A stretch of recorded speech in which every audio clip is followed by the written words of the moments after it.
Hai, balik lagi sama gue Fitri di Main Lagi.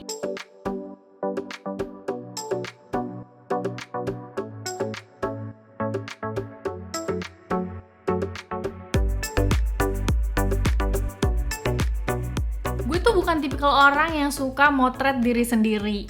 Jadi kalau pas gue mau ganti profile foto di Instagram misalnya, auto bingung gitu. Antara harus scroll jauh banget atau itu foto udah beberapa kilo yang lalu. Tapi cerita berubah ketika gue dipegangin ini, Oppo Reno 7Z 5G. Awalnya coba-coba foto selfie, lah kok bagus. Baru mulai udah narsis. Sehari-hari gue tuh kebanyakan di rumah dibanding di luar, makanya gue jarang dandan. Skincare kalau inget doang. Apa kabar tuh bedak sama lip pen udah pada expired sampai. Nah, karena itu gue jadi suka malu sendiri gitu kalau selfie. Lalu pada suatu hari gue selfie bare face dan hasilnya begini. Biasanya gue tuh paling sebel sama efek-efek beautify gitu karena cenderung lebay. Rasanya tuh kayak kita lagi didandanin pas nikahan pakai makeup artis yang zaman dulu. Iya, manglingi, tapi itu karena saking medoknya, gak ada natural-naturalnya gitu.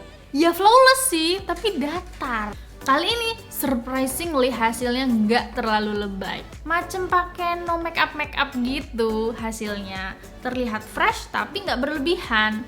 Berasa kayak abis didandanin sama Rian Ojilvi gitu. Ngarep.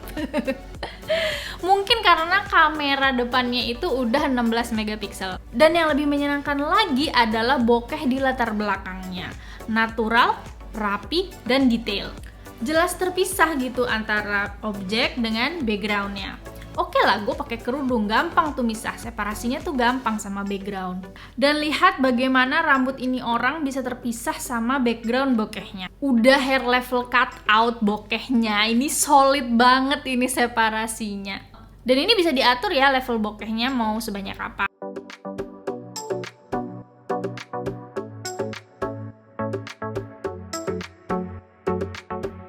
Melihat hasil foto yang cakep, gue jadi penasaran dong sama hasil videonya. Gue coba rekam video pakai kamera depan dan gue dibuat takjub lagi dong sama si punch hole kameranya. Again, gue suka yang natural, jadi gue bikin AI-nya 0%. Gue rekam video di dalam ruangan dan hasilnya masih tajam. Ini toh yang namanya selfie HDR. Terus pas gue naikin level AI-nya, itu hasilnya itu makin halus tapi masih terasa smooth gitu, masih terasa natural. Smooth efeknya, nggak berlebihan. Tapi gue saranin sih jangan lebih dari 60% supaya hasilnya tetap natural dan nggak dreamy. Dan ada filter bawaan juga kalau kita mau praktis, nggak perlu edit nantinya. Gue paling suka fitur siang karena gue suka natural color palette. Hasilnya jadi lebih estetik tanpa perlu edit sana-sini. Ibarat lo mau bikin instastory misalnya, lo nggak perlu retouch sana-sini, lo bisa langsung upload. Gue juga sempat nyoba rekam via aplikasi Instagram langsung dan lumayan lancar loh hasilnya. Nah, itu kalau di dalam ruangan. Gimana kalau kamera depan di luar ruangan? Agak kaget, ternyata dynamic range-nya itu bisa diandelin juga. Warna langit biru dan awan putih masih ketangkep meski videonya diambil pas siang terik. Tapi kalau terang menghadap matahari langsung, dia mulai blown out. Tapi masih oke sih menurut gue. Lagian siapa sih yang mau ngerekam video kayak kamera depan siang-siang panas terik kalau bukan dia? Itu kan kalau kamera depan. Kalau kamera belakangnya gimana?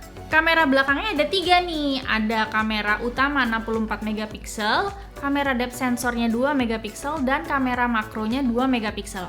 Kalau dibawa rekam outdoor hasilnya begini. Gue suka nih sama warna yang ditampilkan. Saturasinya pas, gak oversaturated gitu atau terlalu menonjol di salah satu warna. Pas dibawa rekam sambil jalan juga gak jitter. Dynamic range juga cakep, kelihatan tuh dari warna langitnya yang masih kelihatan jelas birunya.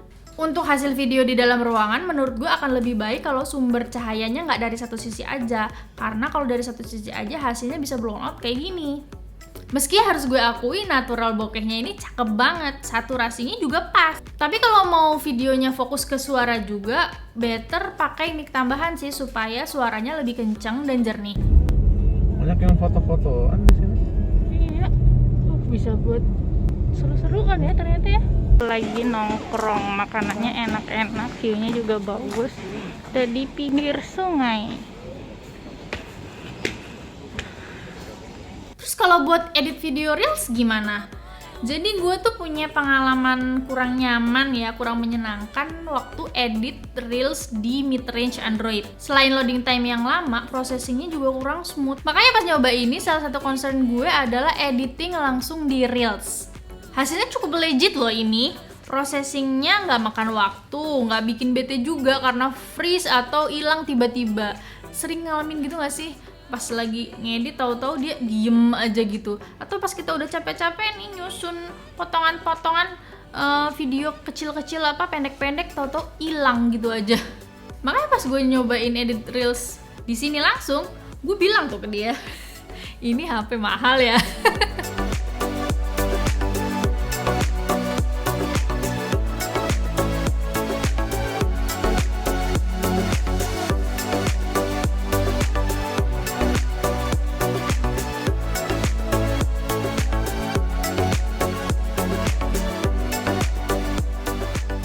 Selain video, gue juga nyobain foto dengan objek yang sama nih. Meskipun objek fotonya simple, tapi hasilnya kok bagus gini ya. Again, lihat pas gue pakai portrait mode. Barang-barang yang ada di belakang objek tuh tersamarkan dengan baik. Padahal ini gue fotonya dari jarak deket ya. Kalau misalnya gue agak lebih jauhan lagi, I assume it will be much better and clearer. Lebih jelas gitu separasinya.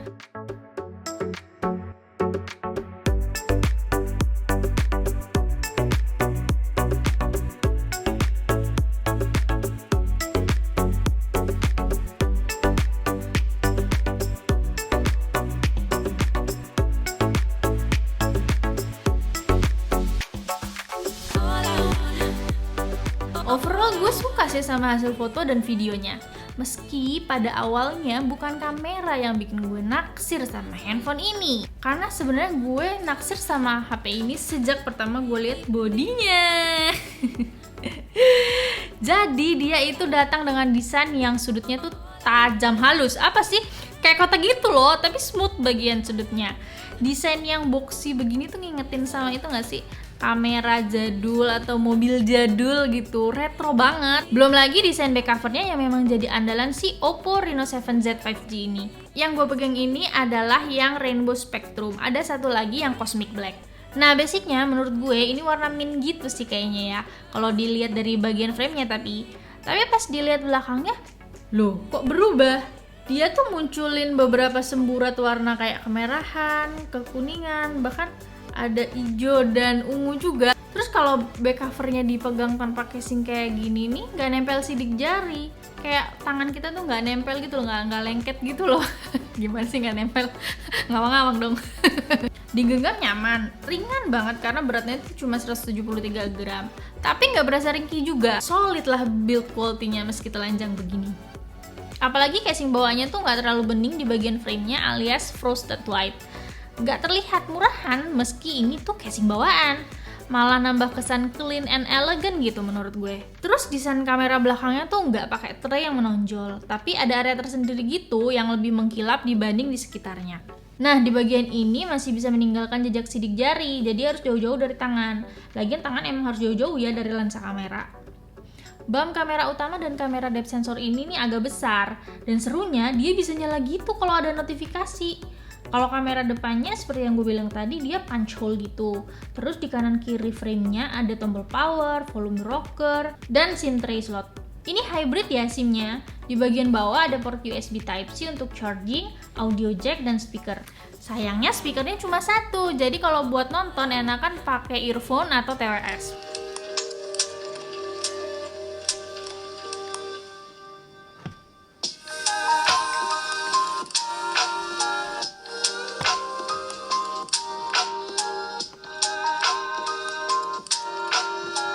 Ngomongin soal nonton, layar Oppo Reno 7Z 5G ini udah AMOLED loh dengan refresh rate-nya 60Hz. Ukurannya sekitar 6,43 inch.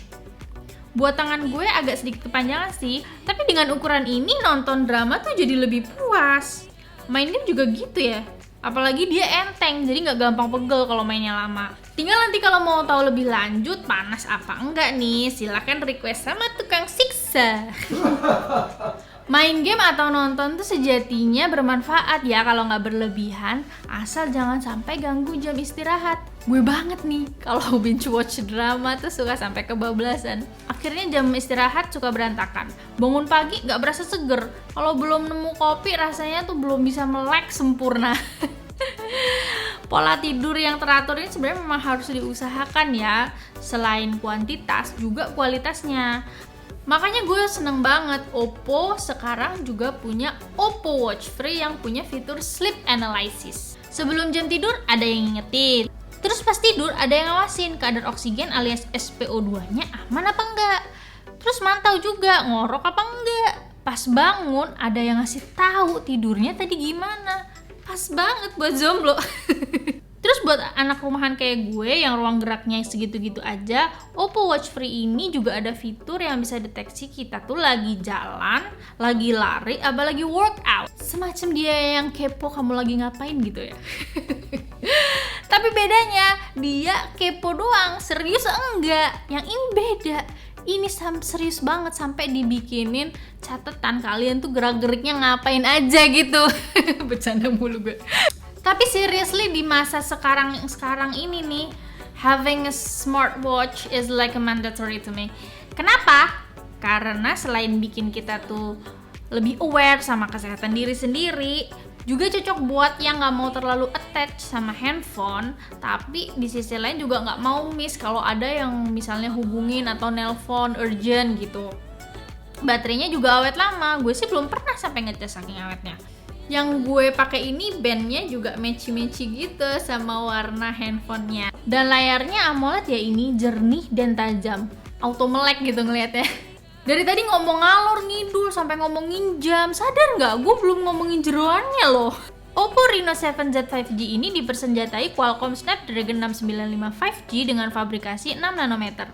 RAM-nya ada di angka 8GB dengan internal storage 128GB. Pas gue bikin video ini sih nggak ada info varian lain ya, who knows kalau misalnya nanti ada. Dengan spek on sheet seperti itu, kerja-kerja simple harian kayak komunikasi, sosial media, ambil foto atau video, atau entertainment kayak nonton, streaming gitu sih lancar.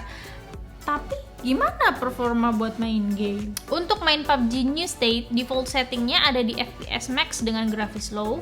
Bisa juga pakai setting FPS very high dengan grafis mentok di ultra. Terus gyronya instan, malah cenderung enteng banget. Jadi untuk kalian yang suka gyro agak berat, sensitivity-nya bisa diturunin. Terus kalau untuk main Mobile Legends, default settingnya udah higher refresh rate dengan grafis ultra. Terus kalau mau tahu game lain gimana? Bisa follow Instagram @mainlagiyt dulu kali ya. Terus pantengin tuh IG story-nya karena biasanya suka ada update-update atau icip-icip tipis game tertentu. Nah, kalau mau tahu lebih dalam tentang gaming testnya, subscribe dan nyalain lonceng dulu supaya nanti kalau video nyiksanya udah tayang, gercep jadi yang first. By the way, gue mendukung ya kalau ada yang suka main game, apalagi kalau game tertentu difokusin gitu ya. Bagaimanapun juga, tiap orang tuh butuh hiburan dan pelarian biar nggak mentally drain gitu, apalagi di masa situasi kayak sekarang ini. But I do suggest kalian untuk main game secara bijak, terutama soal waktu. Jangan sampai gara-gara kebanyakan main game, kebablasan main game, kalian lupa tugas kalian yang lain. Apa itu? Yaitu ngecas. Jangan sampai kayak gue nih, kalau pas lagi asik nonton atau edit reels terus ada notifikasi lowbat, suka gue skip. Tahu-tahu baterai udah mau habis aja. Untung si Oppo Reno 7Z 5G ini punya battery pack baru dengan dual cell design dan kapasitas 4500 mAh. Pakai SuperVOOC 33 watt, ngecas dari 0 sampai 100%, cukup 1 jam aja besti. Ditinggal nonton 1 episode drakor kayaknya juga kelar ya. Oh iya, untuk setiap pembelian Oppo Reno 7 series ada special bundling Telkomsel up to 800 ribuan loh, termasuk paket kuota 5G up to 10 GB.